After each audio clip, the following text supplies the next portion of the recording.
వాళ్ళ హయాంలో ఒక్కదానికి ఇవ్వలేదంట. మీరేమంటారు? వాసుదేవ్ గారు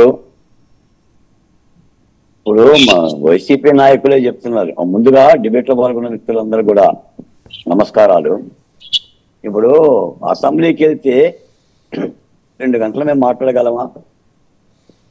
బయట కాబట్టి మేము మాట్లాడాం, 5 నిమిషాల కంటే ఎక్కువ ఇస్తారా అని అసెంబ్లీనే తోలనాడే పరిస్థితిలో మాట్లాడుతున్నారంటే ఏం మాట్లాడుతున్నాం ఈ డిబేట్? ప్రజాస్వామ్యంలో ప్రజాస్వామ్యంలో ప్రతిపక్ష పార్టీ అయినా అధికార పక్షమైనా అసెంబ్లీకి వెళ్ళటం అనేది సాంప్రదాయం. మీకున్న భావాలని, మీకున్న వ్యక్తీకరణని, మీకున్న ఆరోపణని సభలో చెప్పాలి. అది ప్రజలు వినాలి. 5 నిమిషాలు ఇచ్చారా, 10 నిమిషాలు ఇచ్చారా? ఈ రోజున అలాంటి యొక్క పవిత్రమైన దేవస్థానాలు లాంటి అసెంబ్లీల గురించి కూడా ఇలా మాట్లాడుతున్నారు.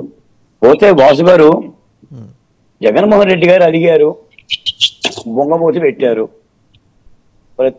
ప్రతిపక్ష హోదా ఇవ్వకుండా అసెంబ్లీకి రాను అని అంటున్నారు. నాకేమంటుందంటే, నేనేమనుకున్నానంటే, ఏమి తల్లి నాడు కురిచిన హిమములు అన్నట్టుగా అసలు వైనాట్ 175 ఏమైంది? సింగిల్ గా సింహం వస్తుందన్న సంగతి ఏమైంది? తల మీద చేయి పెట్టి ఏం బీక్కుంటారో బీక్కు అన్న ప్రగల్భాలు ఏమైంది? ప్రతిపక్ష హోదా ఇస్తేనే వస్తాను, చాక్లెట్ ఇస్తే వస్తా, బొమ్మ ఇస్తే వస్తా, నా బొమ్మ చూపిస్తే వస్తా. అసలు ఈ గోల్ ఏంటండి? భారతదేశంలో ఆయా అసెంబ్లీలో ఈనాడన్నా ఉందా? 1994లో ఉమ్మడి ఆంధ్రప్రదేశ్లో కాంగ్రెస్ పార్టీకి 26 సీట్లు వచ్చినాయి. నాడు జనార్దన్ రెడ్డి గారు ఆ పాత్ర పోషించాడు, ప్రతిపక్ష పాత్ర. రాజశేఖర రెడ్డి గారు కూడా రాకపోతే నిన్న మొన్న కూడా 2019లో 23 వచ్చినాయి తెలుగుదేశం పార్టీకి. అయినా కూడా బాధ్యతగా అసెంబ్లీకి వెళ్ళి వాళ్ళ పాత్రలు పోషించారు. అసలు అసెంబ్లీకే రాకపోకుండా భువనేశ్వరీదేవి గారిని చర్చకి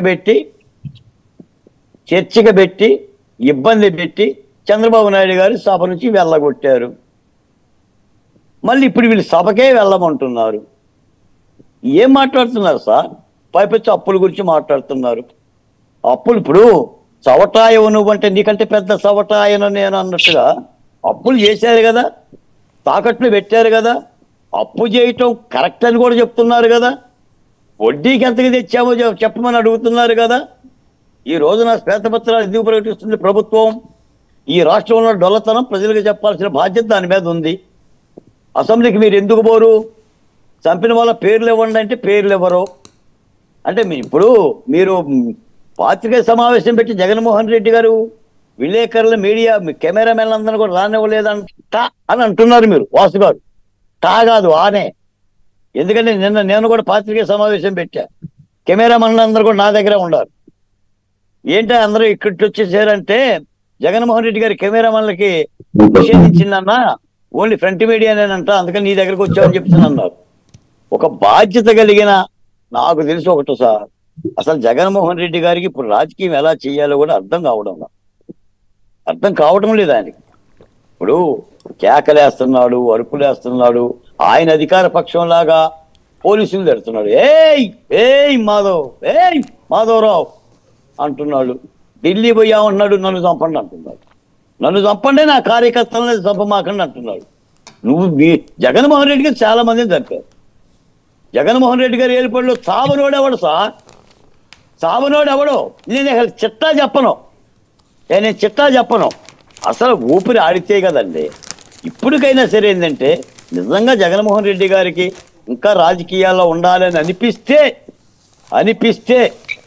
బాధ్యతగా అసెంబ్లీకి వెళ్ళు. స్పీకర్ని ఏ టైం ఇస్తే ఆ టైంలో మాట్లాడు. ప్రభుత్వం తప్పులు చేస్తే వెండగొట్టు. నీకు 15,000, నీకు 15,000, నీకు 15,000, నీకు 18,000. మీరు ఇచ్చారా ఏంటి? పెన్షన్ 1000 రూపాయలు పెంచారు.